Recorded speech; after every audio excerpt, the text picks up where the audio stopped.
একটি মেয়ে বলেছিল, আমি আগেও এখানে ছিলাম। আর সেই কথাটা প্রমাণ হয়ে গেল যখন সে এমন একটা ঘরের চাবি খুলে দিল যেটা গত ২৫ বছর ধরে কেউ খুলতে পারেনি। আর অন্যদিকে কলকাতার এক পুরনো বাড়িতে একটা বন্ধ হাতঘড়ি প্রতি রাত ঠিক 2:17 টিকটিক শুরু করত।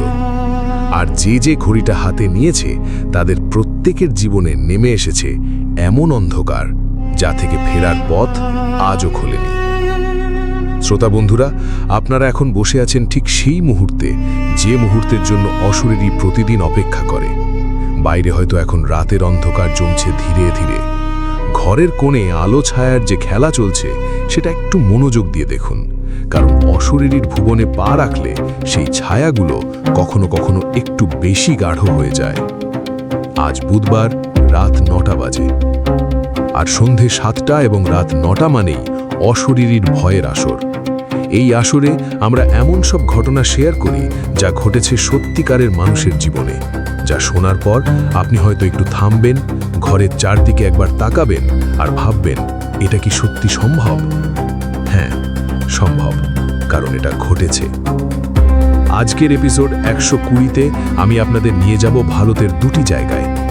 প্রথম ঘটনাটি এসেছে উত্তরাখণ্ডের পাহাড়ি একটি ছোট শহর থেকে। সেখানে একটা মেয়ে জন্ম নিয়েছিল যে কথা বলতে শেখার আগেই বলতে পারত সে এর আগে ওই পৃথিবীতে ছিল। সে বলতে পারত তার আগের জীবনের কথা, আগের বাড়ির কথা, আগের মায়ের কথা। আর যখন তাকে সেই জায়গায় নিয়ে যাওয়া হলো, তখন যা ঘটল তা দেখে সেখানে উপস্থিত প্রতিটি মানুষের পায়ের তলা থেকে মাটি সরে গেল। দ্বিতীয় ঘটনাটি এসেছে পশ্চিমবঙ্গের কলকাতা থেকে। একটা পুরনো বাড়িতে একটা হাতঘড়ি। ঘড়িটা বন্ধ, ব্যাটারি নেই, চাবি নেই, কিছুই নেই। কিন্তু প্রতি রাত ঠিক 2:17 সেই ঘড়িটা চলতে শুরু করে। টিকটিক শব্দে ভরে যায় ঘর। আর সেই ঘড়ি যে মানুষ হাতে তুলে নিয়েছে তাদের জীবনে নেমে এসেছে এমন বিপর্যয় যার কোনো ব্যাখ্যা কেউ দিতে পারেনি। তাহলে সময় নষ্ট না করে শুরু করা যাক। ঘটনা শুরুর আগে আপনাদের কাছে আমার ছোট্ট একটি অনুরোধ, যারা এখনও অশরীরী পরিবারে যুক্ত হননি তারা প্লিজ সাবস্ক্রাইব বাটন ও পাশের বেল আইকন টিপে সকল নোটিফিকেশন অন করে নিন। আর যারা ইতোমধ্যেই সাবস্ক্রাইব করেছেন তারা আজকের এপিসোডের লাইক বাটনে ক্লিক করুন এবং কমেন্টে লিখুন, আমি প্রস্তুত, যদি আজকের আতঙ্ক সহ্য করার সাহস রাখেন। শুরু করছি আজকের এপিসোড 120-র প্রথম ঘটনা, অঞ্জলি, যে মেয়ে মরেও মরেনি। উত্তরাখণ্ডের সেই অবিশ্বাস্য পুনর্জন্মের সত্য ঘটনা। এই ঘটনাটি আমাদের পাঠিয়েছেন দেবেন্দ্র নেগি। দেবেন্দ্র পৌরি গাঢ়ওয়াল জেলার একটি ছোট্ট মফস্বল শহরে থাকেন। পেশায় তিনি একটি সরকারি প্রাথমিক বিদ্যালয়ের প্রধান শিক্ষক। বয়স 50-এর কোঠাতে। জীবনে অনেক কিছু দেখেছেন, অনেক কিছু শুনেছেন, কিন্তু তিনি বলেছেন এই একটি ঘটনা তার পুরো বিশ্বাসের ভিত কাঁপিয়ে দিয়েছে। অসংখ্য ধন্যবাদ দেবেন্দ্রকে এই অবিশ্বাস্য, শিউরে ওঠার মতো সত্য ঘটনা আমাদের সাথে ভাগ করে নেওয়ার জন্য। ঘটনাটি দেবেন্দ্রের ভাষায় বলছি, যেভাবে তিনি বিস্তারিত লিখে পাঠিয়েছেন ঠিক সেভাবেই আপনাদের সামনে তুলে ধরছি। আমার এই ঘটনা শুরু হয় আমার ছোট ভাই রমেশের মেয়ের জন্মের সাথে। রমেশ আমার থেকে 10 বছরের ছোট। সে বিয়ে করেছিল 2015-তে। তার স্ত্রীর নাম কমলা। পৌরি গাঢ়ওয়ালের পাহাড়ি মেয়ে, সহজ সরল, ভালো মানুষ। 2017-তে তাদের একটি মেয়ে হলো। মেয়ের নাম রাখা হলো অদিতি। অদিতির জন্ম থেকেই কিছু একটা আলাদা ছিল। আমরা প্রথম দিকে বুঝিনি, শিশু তো একটু অন্যরকম হয়ই, এমনটা ভেবে উড়িয়ে দিয়েছিলাম। কিন্তু যখন অদিতির বয়স 2 বছর হলো তখন সে কথা বলতে শিখল। আর কথা বলতে শিখেই সে এমন কিছু বলতে শুরু করলো যা শুনে আমরা প্রথমে হেসেছিলাম, তারপর অবাক হয়েছিলাম, তারপর ভয় পেয়েছিলাম। অদিতি একদিন সন্ধেবেলা তার মা কমলার কোলে বসে হঠাৎ বলল, আম্মা, আমার আগের আম্মা কোথায়? কমলা অবাক হয়ে বলল, আগের আম্মা মানে? আমি তো তোর মা। অদিতি বলল, না, তুমি এখনকার আম্মা। আমার আগেও আম্মা ছিল, আলাদা বাড়িতে থাকতো, পাহাড়ের ওপারে। কমলা রমেশকে এই কথা বলল। রমেশ হেসে উড়িয়ে দিল, বাচ্চারা এরকম অনেক কথা বলে। কিন্তু অদিতি থামল না। সে প্রতিদিন কোনো না কোনো প্রসঙ্গে তার আগের জীবনের কথা বলতো। সে বলতো সে আগে অন্য বাড়িতে থাকত। সেই বাড়িতে একটা বড় আম গাছ ছিল উঠোনে, একটা কুয়ো ছিল বাড়ির পেছনে। তার মায়ের নাম ছিল সাবিত্রী। তার একটা ছোট ভাই ছিল, নাম মনোজ। এতটুকু পর্যন্ত হয়তো কল্পনা দিয়ে উড়িয়ে দেওয়া যেত। বাচ্চারা অনেক কিছু কল্পনা করে। কিন্তু এরপর অদিতি যা বলতে শুরু করলো তা কল্পনা দিয়ে ব্যাখ্যা করা গেল না। অদিতির বয়স তখন 2-2.5 বছর। একদিন অদিতি কান্না করতে করতে বলল, আমার নাম অঞ্জলি ছিল, আমি পড়ে গিয়েছিলাম, কুয়োয় পড়ে গিয়েছিলাম, আম্মা অনেক কেঁদেছিল। কুয়োয় পড়ে গিয়েছিলাম। এই কথাটা শুনে কমলার শরীর ঠান্ডা হয়ে গেল, কারণ সে নিজেও পাহাড়ি মেয়ে, আর পাহাড়ে এরকম কুয়োয় পড়ে মৃত্যুর ঘটনা অজানা নয়। কিন্তু অদিতি এটা কিভাবে জানল? রমেশ এবার একটু সিরিয়াস হলো।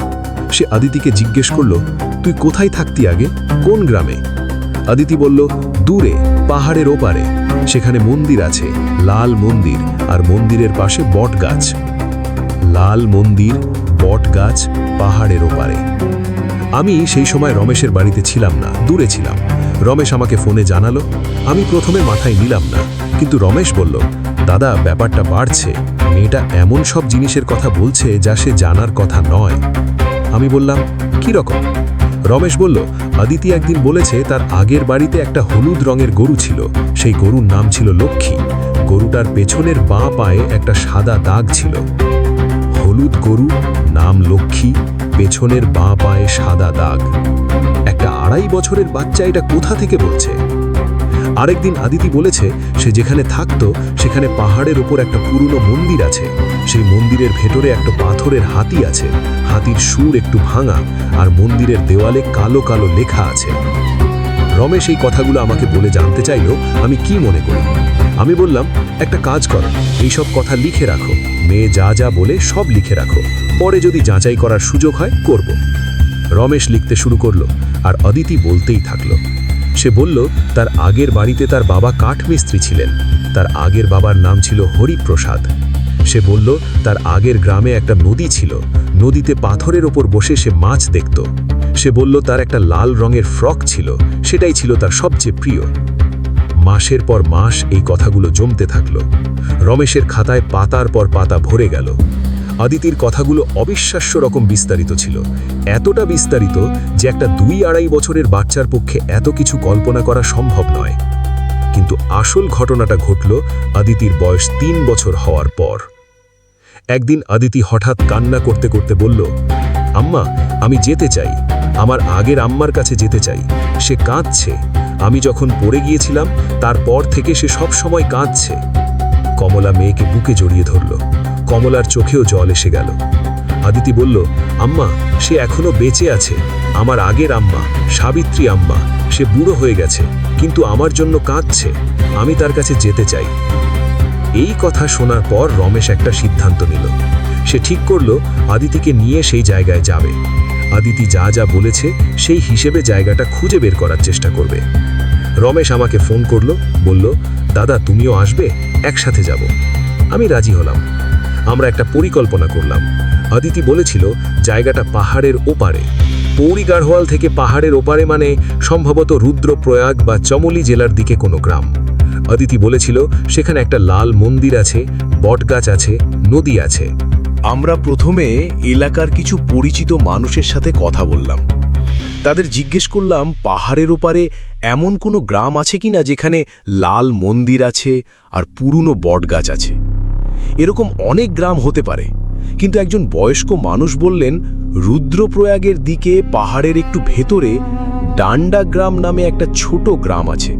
সেখানে নাকি একটা পুরনো শিব মন্দির আছে লাল রঙের, আর পাশেই বিশাল বটগাছ। ডান্ডা গ্রাম। আমরা সিদ্ধান্ত নিলাম একদিন যাব সেখানে। যাওয়ার আগের রাতে আদিতি ঘুমের মধ্যে অদ্ভুত কথা বলল। কমলা শুনল আদিতি বলছে, হ্যাঁ আমি আসছি, তুমি কেঁদো না, আমি আসছি। কি যেন তাকে ডাকছে আর সে সাড়া দিচ্ছে। যাওয়ার দিন সকালে আদিতিকে তৈরি করা হলো। গাড়িতে উঠতেই মেয়েটা একটু চুপচাপ হয়ে গেল।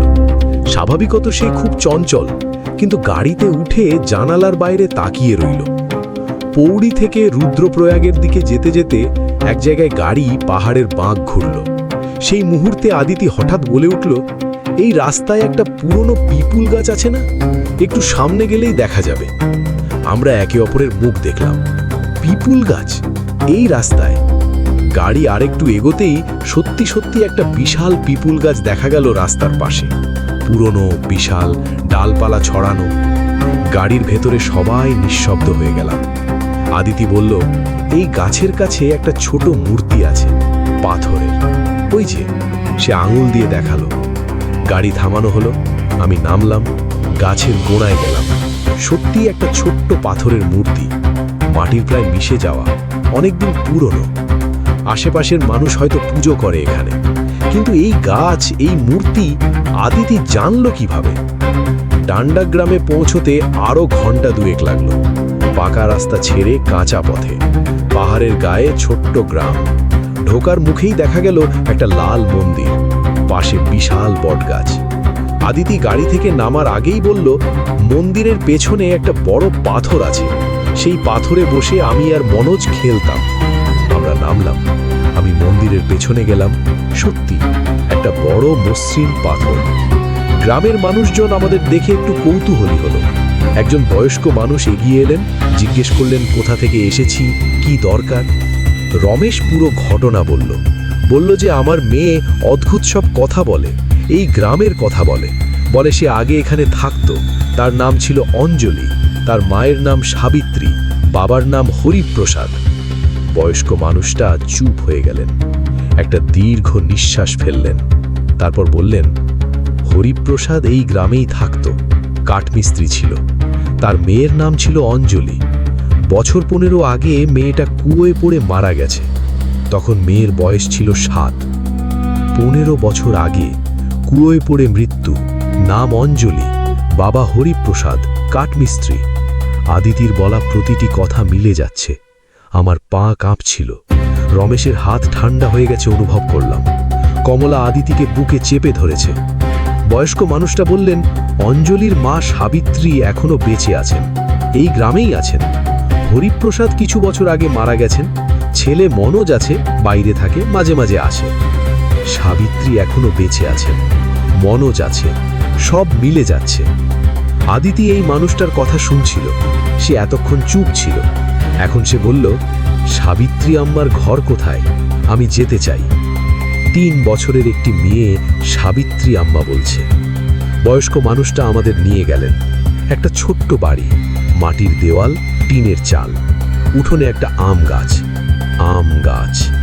আদিতি গাছটা দেখে বলল, এই গাছের একটা ডাল ঝড়ে ভেঙে গিয়েছিল, ওই দিকে ডাল। সে দেখালো। আমরা তাকালাম, সত্যি সেই দিকে একটা ডাল ছিল না, পুরনো ভাঙার দাগ স্পষ্ট। আমরা দরজায় দাঁড়ালাম। বয়স্ক মানুষটা ডাকলেন, সাবিত্রী দেবী।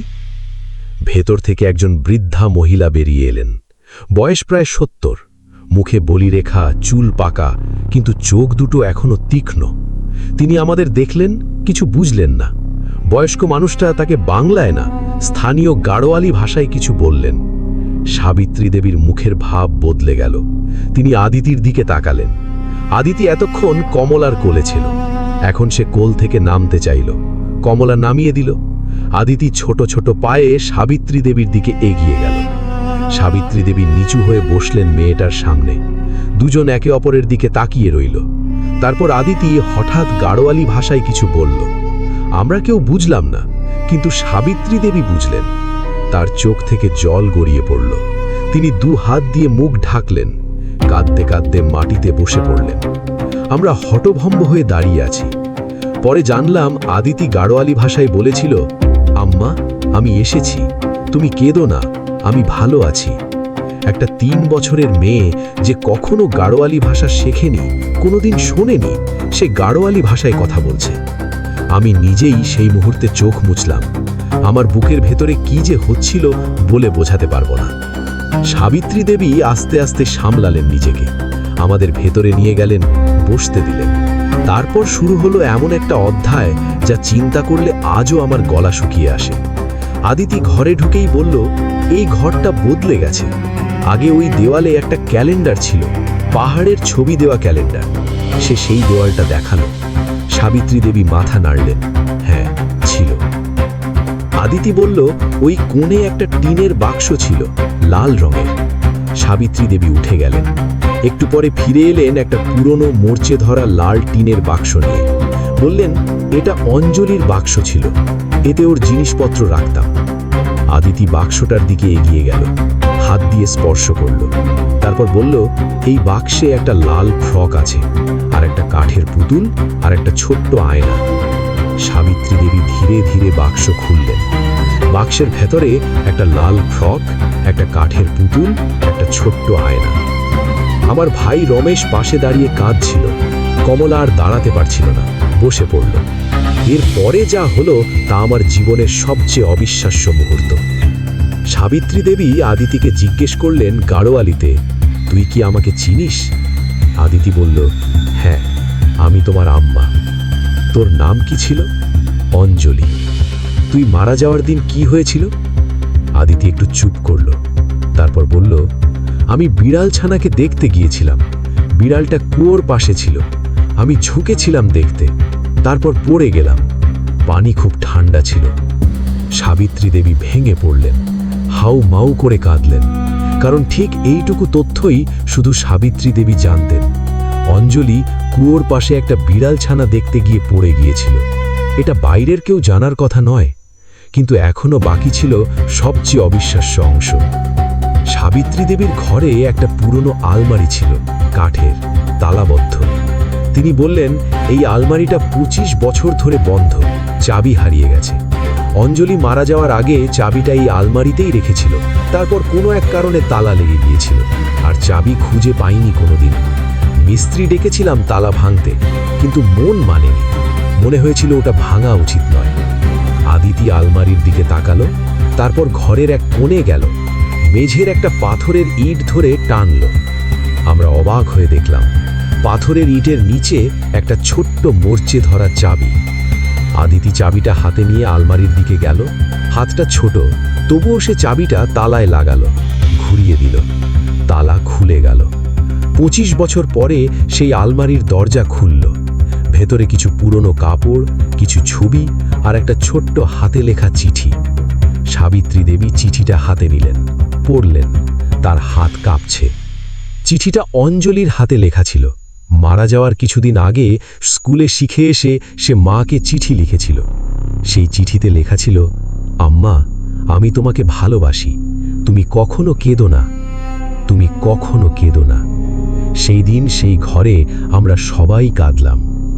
সাবিত্রী দেবী আদিতিকে কোলে নিলেন। আদিতি তার বুকে মাথা রাখল। দুজনে অনেকক্ষণ চুপ করে রইল। ফেরার সময় আদিতি সাবিত্রী দেবীকে জড়িয়ে ধরল। সাবিত্রী দেবী তার চোখ মুছলেন। আদিতি বলল, আম্মা, আমি আবার আসব। সাবিত্রী দেবী বললেন, আয় মা। ফেরার গাড়িতে আদিতি অনেকক্ষণ চুপ ছিল, তারপর একসময় ঘুমিয়ে পড়ল। আর ঘুমের মধ্যে সে একটুও কথা বলল না। যে মেয়ে আগে প্রতিদিন তার আগের আম্মার কথা বলতো, সেই রাতে সে কোনো কথা বলল না। যেন একটা অতৃপ্তি পূরণ হয়ে গেছে, যেন একটা দীর্ঘ অপেক্ষার শেষ হয়েছে। পরের দিন থেকে আদিতি আগের জীবনের কথা আর প্রায় বলে না। মাঝে মাঝে বলে, আম্মা, সাবিত্রী আম্মা কেমন আছে, এইটুকুই। আমরা পরে আরও কয়েকবার সেই গ্রামে গেছি। সাবিত্রী দেবীর সাথে আদিতির একটা সম্পর্ক তৈরি হয়েছে। সাবিত্রী দেবীও এখন আর কাঁদেন না। বলেন, আমার মেয়ে ফিরে এসেছে, অন্য শরীরে হলেও ফিরে এসেছে। দেবেন্দ্রের শেষ কথাগুলো আমার মনে গেঁথে আছে। তিনি লিখেছিলেন, ভাই, আমি স্কুলে পড়াই, বিজ্ঞান পড়াই, আমি যুক্তিতে বিশ্বাসী মানুষ, কিন্তু সেই দিন সেই আলমারির তালা খুলে যাওয়ার পরে আমার বুকের ভেতরে কিছু একটা বদলে গেছে। পৃথিবীতে এমন কিছু আছে যার ব্যাখ্যা যুক্তি দিয়ে হয় না। অঞ্জলি মরেনি, সে ফিরে এসেছে, আদিতির মধ্যে দিয়ে ফিরে এসেছে। আর সে তার আগের মাকে একটা কথা বলতে চেয়েছিল, তুমি কেঁদো না। সেই কথাটা সে বলতে পেরেছে। এইটুকুই সত্যি। এই ছিল আজকের প্রথম ঘটনা। সন্ধ্যা 7টা এবং রাত 9টা মানেই অশরীরীর ভয়ের আসর। এখানে গল্প নয়, ঘটনা শোনানো হয়। ঘটনাটি কেমন লাগলো অবশ্যই কমেন্ট বক্সে জানাবেন। আপনারা কি ধরনের ঘটনা শুনতে চান সেটাও কমেন্টে জানাতে পারেন। আর মনে রাখবেন, অশরীরী কখনো কালো জাদু, অন্ধবিশ্বাস ও কুসংস্কারকে প্রমোট করে না। অশরীরী সকল ঘটনা আপনি বিশ্বাস করবেন কি করবেন না, সেটা একান্তই আপনার নিজের ব্যাপার। তবে বিনোদন হিসেবে নেওয়াই হবে বুদ্ধিমানের কাজ। এবার প্রস্তুত হন আজকের দ্বিতীয় ঘটনার জন্য। আমরা এবার পাড়ি দেব পশ্চিমবঙ্গের কলকাতায়, সেই পুরনো শহরের এক পুরনো বাড়িতে, যেখানে একটা ছোট্ট হাতঘড়ি বদলে দিয়েছে একাধিক মানুষের জীবন। সেই ঘড়ির কাঁটা যখন রাত ঠিক 2:17 ঘুরতে শুরু করে, তখন থেকেই শুরু হয় এক অন্ধকার যাত্রা, যার শেষ নেই। দ্বিতীয় ঘটনা, অভিশপ্ত হাতঘড়ি। কলকাতার সেই বাড়িতে রাত 2:17 যা ঘটে তা দিনের আলোতেও ভোলা যায় না। এই ঘটনাটি আমাদের পাঠিয়েছেন সুব্রত বিশ্বাস। সুব্রত কলকাতার উত্তর কলকাতায় থাকেন, পেশায় ব্যাংক কর্মকর্তা, বয়স 45-এর কাছাকাছি। নিজের ভাষায় বলেছেন তিনি সারা জীবন ভূত প্রেতে বিশ্বাস করেননি, কিন্তু গত 2 বছরে তার পরিবার এবং তার কাছের মানুষদের সাথে যা ঘটেছে তাকে নতুন করে ভাবতে বাধ্য করেছে। অসংখ্য ধন্যবাদ সুব্রতকে এই ভয়ঙ্কর, শিউরে ওঠার মতো সত্য ঘটনা আমাদের সাথে ভাগ করে নেওয়ার জন্য। ঘটনাটি সুব্রতর ভাষায় বলছি, যেভাবে তিনি বিস্তারিত পাঠিয়েছেন ঠিক সেভাবেই আপনাদের সামনে তুলে ধরছি। আমাদের বাড়িটা উত্তর কলকাতার একটা পুরনো পাড়ায়। বাড়িটা সত্যিকারের পুরনো, আমার দাদুর বাবার আমলে তৈরি, ব্রিটিশ আমলের শেষের দিকে। 3 তলা বাড়ি, পুরনো কাঠের সিঁড়ি, মোটা দেওয়াল, বড় বড় জানালা। এরকম বাড়িতে অনেক স্মৃতি থাকে, অনেক ইতিহাস থাকে। ঘটনার শুরু প্রায় 2 বছর আগে, 2023 সালের শেষের দিকে। আমার দাদু মারা গিয়েছিলেন অনেক আগে। দাদুর ঘরটা তখন থেকেই প্রায় বন্ধ থাকত। মাঝে মাঝে খুলতাম, পরিষ্কার করতাম, কিন্তু কেউ থাকতো না ওই ঘরে। দাদুর মৃত্যুর পরে ওই ঘরে তার কিছু জিনিসপত্র রয়ে গিয়েছিল। একটা পুরনো আলমারি, একটা খাট, কিছু বই, একটা ছোট্ট টেবিল, আর টেবিলের ওপরে ছিল একটা হাতঘড়ি। ঘড়িটা দাদুর ছিল, অনেক পুরনো, সম্ভবত 60 বা 70-এর দশকের। সোনালি রঙের কেস, ভেতরে যন্ত্রাংশ দিয়ে চলে, ব্যাটারিতে নয়। দাদু বলতেন এটা তার বাবার ছিল। তার বাবা মারা যাওয়ার সময় দাদুকে দিয়ে গিয়েছিলেন। দাদু মারা যাওয়ার পর ঘড়িটা বন্ধ হয়ে গিয়েছিল, চাবি দিলেও চলতো না। মিস্ত্রির কাছে নিয়ে যাওয়া হয়েছিল। মিস্ত্রি বলেছিল ভেতরের একটা যন্ত্রাংশ নষ্ট হয়ে গেছে, ঠিক করা সম্ভব নয়। তাই সেই বন্ধ ঘড়িটা টেবিলের ওপরে পড়ে থাকত বছরের পর বছর। প্রথম ঘটনাটা হলো 2023 সালের নভেম্বর মাসে। আমার মা রাতে উঠে টয়লেটে যাচ্ছিলেন। রাত তখন আনুমানিক 2:30 হবে। করিডোর দিয়ে যাওয়ার সময় তিনি থামলেন। দাদুর ঘর থেকে শব্দ আসছে, টিক টিক, ঘড়ির শব্দ, স্পষ্ট, নিয়মিত। কিন্তু সেই ঘরে তো কোনো চলা ঘড়ি নেই, একমাত্র ঘড়িটা বন্ধ। মা প্রথমে ভাবলেন ভুল শুনছেন, কিন্তু শব্দটা চলছেই। তিনি দরজার কাছে গেলেন, দরজায় কান পাতলেন। টিক টিক, স্পষ্ট, নিয়মিত। মা রাতে আর ঘুমাতে পারলেন না। সকালে আমাকে বললেন। আমি বললাম হয়তো পাশের ঘর থেকে শব্দ এসেছে বা ভুল শুনেছেন। মা বললেন না, তিনি নিশ্চিত শব্দটা দাদুর ঘর থেকে এসেছে। আমি দিনের বেলায় দাদুর ঘরে গেলাম। টেবিলের ওপরে সেই পুরনো ঘড়ি, বন্ধ, কাঁটা স্থির, 2:17 থেমে আছে। কবে থেকে থেমে আছে আমরা কেউ জানি না। আমি ঘড়িটা তুলে ধরলাম, নাড়ালাম, কিছু হলো না, রেখে দিলাম। দ্বিতীয় রাতেও আবার সেই শব্দ হলো। এবার আমি নিজে শুনলাম। রাত 2:15 নাগাদ হঠাৎ ঘুম ভেঙে গেল। ঘরে চুপচাপ, কিন্তু করিডোরের ওপাশ থেকে টিক টিক। আমি উঠলাম, দাদুর ঘরের দরজা খুললাম, ঘরের মধ্যে ঢুকলাম, আলো জ্বাললাম। টিকটিক শব্দ এখনো হচ্ছে, ঘড়ি থেকেই আসছে। আমি ঘড়ির কাছে গেলাম, ঘড়ির কাঁটা চলছে, 2:17। বন্ধ ঘড়ির কাঁটা চলছে, কোনো চাবি নেই, কোনো ব্যাটারি নেই, কিন্তু চলছে। আমি ঘড়িটা হাতে তুলে নিলাম। ঠিক সেই মুহূর্তে ঘড়ির কাঁটা আবার থেমে গেল, আবার 2:17। আমি ঘড়িটা নামিয়ে রাখলাম। পরদিন সকালে ঘড়িটা নিয়ে মিস্ত্রির কাছে গেলাম। মিস্ত্রি খুলে দেখল, বলল এটা চলার কথা নয়, ভেতরের মেন স্প্রিং ছিঁড়ে গেছে, এই অবস্থায় এটা চলতে পারে না। আমি বললাম কিন্তু রাতে চলেছে। মিস্ত্রি অবিশ্বাসের হাসি হাসল, বলল কোনোভাবেই সম্ভব নয়। আমি ঘড়িটা ফিরিয়ে নিয়ে আবার রেখে দিলাম টেবিলের ওপরে। তৃতীয় রাতেও একই ঘটনা, ঠিক 2:17 শব্দ শুরু। এবার আমার স্ত্রীও, মিতুও শুনল। আমরা দুজনে ঘরে গেলাম। ঘড়ির কাঁটা চলছে, আমরা তাকিয়ে আছি, কাঁটা চলছে ঠিকঠাক। আমার স্ত্রী আমার হাত শক্ত করে ধরল। তারপর ঘরের তাপমাত্রা হঠাৎ কমে গেল। নভেম্বর মাসে কলকাতায় সেরকম ঠান্ডা নয়, কিন্তু হঠাৎ মনে হলো শীতের মাঝরাতে কোনো পাহাড়ে দাঁড়িয়ে আছি। আমার স্ত্রী বলল, ওটা রেখে আসো, এক্ষুনি রেখে আসো। আমি ঘড়িটা স্পর্শ করিনি। আমরা দুজনে ঘর ছেড়ে বেরিয়ে এলাম। পরদিন সকালে আমার মা বললেন রাতে স্বপ্ন দেখেছেন। স্বপ্নে দেখেছেন দাদুকে। দাদু তাকে বলছেন ওই ঘড়িটা সরিয়ে দে, ওটা রাখিস না। মা স্বপ্নের কথা বলায় আমরা একটু অস্বস্তিতে পড়লাম। মা সাধারণত এরকম কথা বলেন না, তিনি বরং যুক্তিবাদী মানুষ। এরপর যা ঘটল তা আস্তে আস্তে এবং নিষ্ঠুরভাবে। আমার এক কাজিন ভাই প্রীতম একদিন বেড়াতে এলো। সে দাদুর ঘরে গেল, ঘড়িটা দেখল, কৌতূহলবশত হাতে নিল। আমি বললাম ওটা রেখে দে, কিন্তু প্রীতম হাসল, বলল কি হবে, পুরনো ঘড়ি দেখছি। সেই রাতে প্রীতম আমাদের বাড়িতে ছিল। মধ্যরাতে সে উঠে বসল বিছানায়, চোখ বন্ধ কিন্তু বসে আছে। তার স্ত্রী বিভা পাশে ছিল, সে ঘুমাচ্ছিল না, প্রীতমকে দেখল, ভাবল ঘুমের মধ্যে উঠে বসেছে, কিছু বলল না। কিন্তু প্রীতম তখন বিড়বিড় করে কিছু বলতে শুরু করল, এত আস্তে যে বোঝা যাচ্ছিল না। বিভা কান পাতল, শুনল প্রীতম একটাই কথা বারবার বলছে, ফিরিয়ে দাও, আমার সময় ফিরিয়ে দাও। বিভা ভয় পেয়ে প্রীতমকে ধাক্কা দিল। প্রীতম সচেতন হল, সে কিছু মনে করতে পারল না। পরদিন প্রীতম চলে গেল বাড়িতে। 1 সপ্তাহ পরে খবর এলো প্রীতম হঠাৎ অসুস্থ হয়ে পড়েছে। কোনো রোগ নেই, ডাক্তার কারণ বের করতে পারছে না, কিন্তু সে দিন দিন দুর্বল হয়ে যাচ্ছে। রাতে ঘুম নেই, খাবারে অরুচি, সবসময় একটা ক্লান্তি।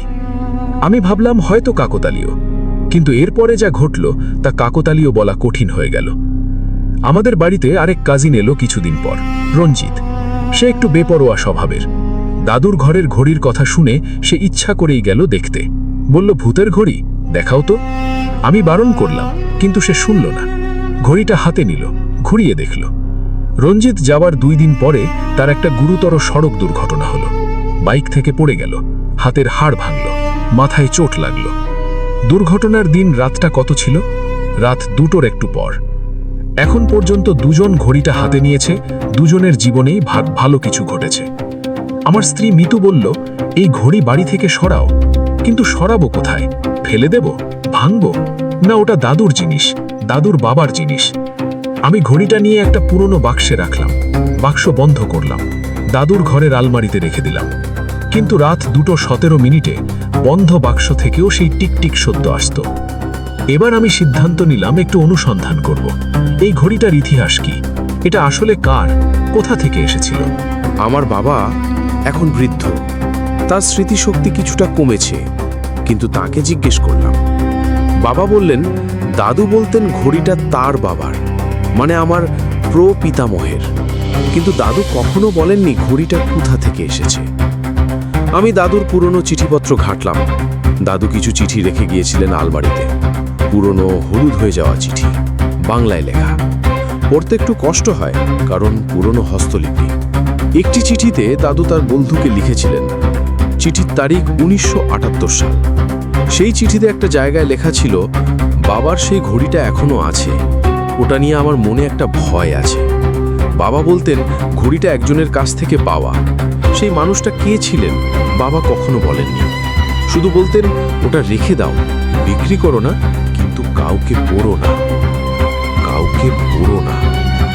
দাদুর বাবা বলেছিলেন ঘড়িটা কেউ যেন না পড়ে, কিন্তু কেন? আরেকটা চিঠিতে, এটা পরের বছরের 1979 সালের, দাদু লিখেছেন, তুই জিজ্ঞেস করেছিলিস সেই ঘড়ির কথা। আমি জেনেছি আমাদের পাড়ার বৃদ্ধ হরিহর কাকার কাছ থেকে। বাবা ওই ঘড়িটা পেয়েছিলেন একটা পরিত্যক্ত বাড়ি থেকে। বাড়িটা একজন মানুষ থাকতেন, নাম ছিল অম্বিকানাথ ঘোষ। তিনি ঘড়ি মেরামতের কাজ করতেন। নিঃসঙ্গ মানুষ, পরিবার ছিল না। একদিন মারা গেলেন হঠাৎ। বাড়িতে শুধু ঘড়িগুলো পড়ে রইল। পাড়ার লোক বাড়ি খুলে দেখল, সেখান থেকে বাবা ওই ঘড়িটা নিয়ে এসেছিলেন। কিন্তু হরিহর কাকা বলেছিলেন অম্বিকানাথ বাবু নাকি মৃত্যুর আগে বলে গিয়েছিলেন তার একটা বিশেষ ঘড়ি আছে, সেটা যে পড়বে তার সময় চুরি হবে। সময় চুরি মানে কি? আয়ু, জীবন, ভাগ্য? প্রীতম ঘড়ি হাতে নিয়ে অসুস্থ হয়ে পড়েছে, রঞ্জিত দুর্ঘটনায় পড়েছে। এরপরে আমি একটা সিদ্ধান্ত নিলাম, ঘড়িটার বিষয়ে একজন বিশেষজ্ঞের পরামর্শ নেব। আমার এক পরিচিত আছেন, নাম বলবো না, তিনি তন্ত্রমন্ত্রে বিশ্বাস করেন কিনা জানি না, কিন্তু পুরনো জিনিসপত্রের ইতিহাস নিয়ে পড়াশোনা করেন। আমি তাকে ঘটনাটা বললাম। তিনি একটু চুপ করে থাকলেন, তারপর বললেন, তুমি কি জানো কিছু মানুষ মৃত্যুর সময় তাদের শেষ সময়কে কোনো জিনিসের মধ্যে আটকে রেখে যান?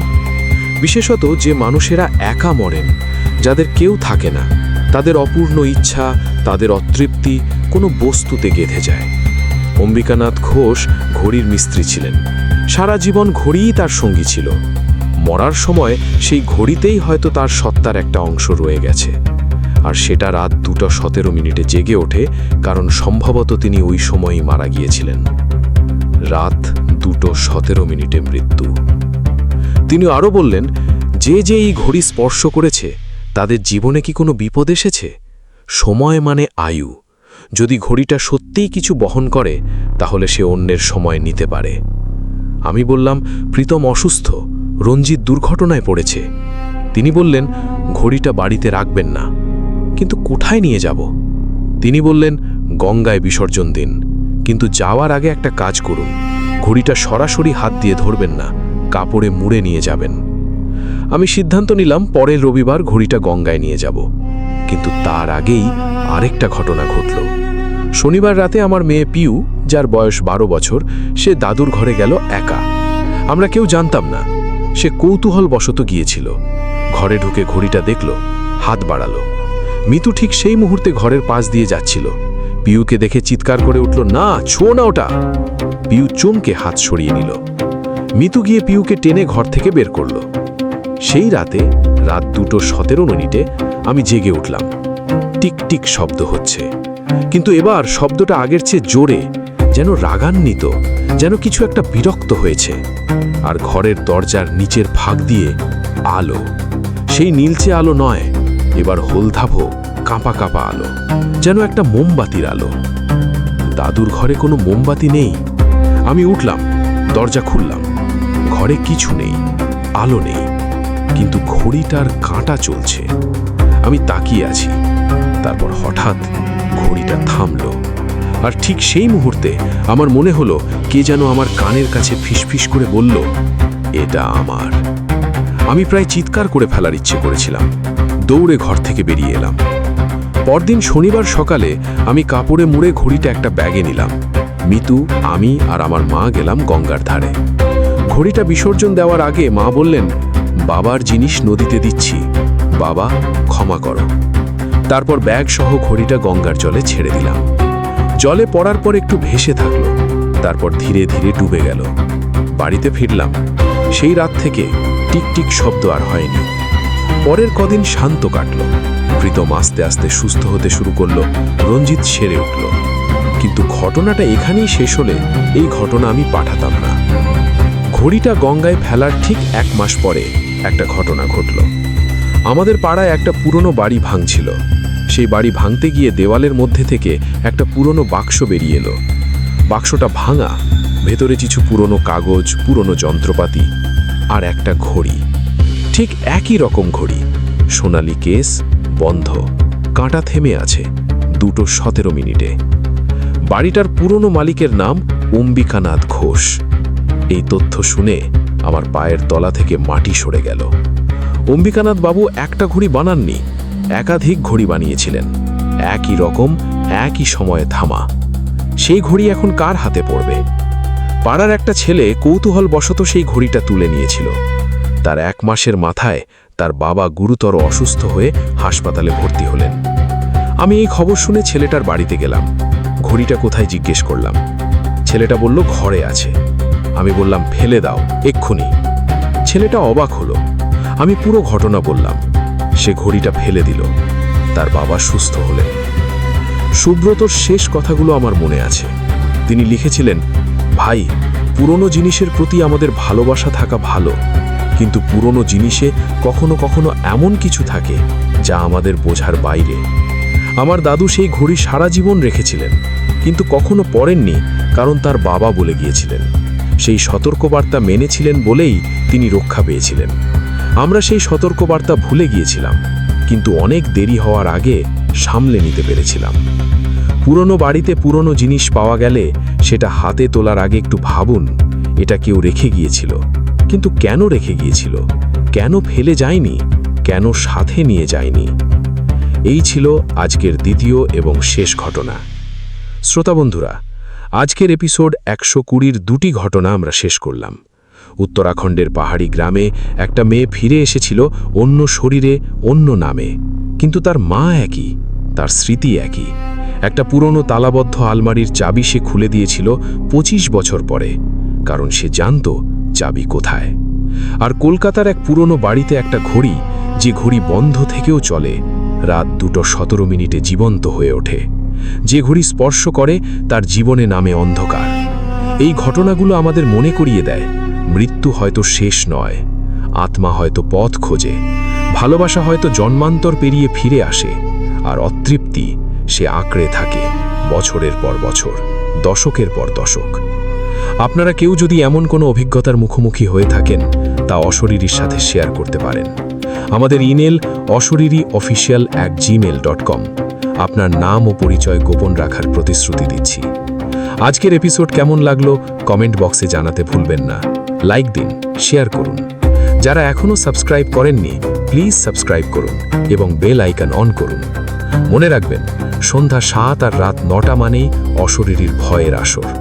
এই আসর থেকে বেরোনোর পথ নেই। যতক্ষণ অন্ধকার থাকবে ততক্ষণ ঘটনা চলবে, যতক্ষণ ভয় থাকবে ততক্ষণ অশরীরী থাকবে। আগামী নতুন এপিসোডে নতুন ভয়ঙ্কর সত্য ঘটনা নিয়ে হাজির হব। সে পর্যন্ত ভালো থাকুন, সুস্থ থাকুন, সুন্দর থাকুন, নিরাপদে থাকুন। রাতে একা বাইরে যাবেন না, পুরনো বাড়িতে অচেনা জিনিস হাতে তুলবেন না, আর বন্ধ তালা যদি কেউ চাবি ছাড়া খুলে দেয়, থামুন একটু, ভাবুন সে কিভাবে জানল চাবি কোথায়।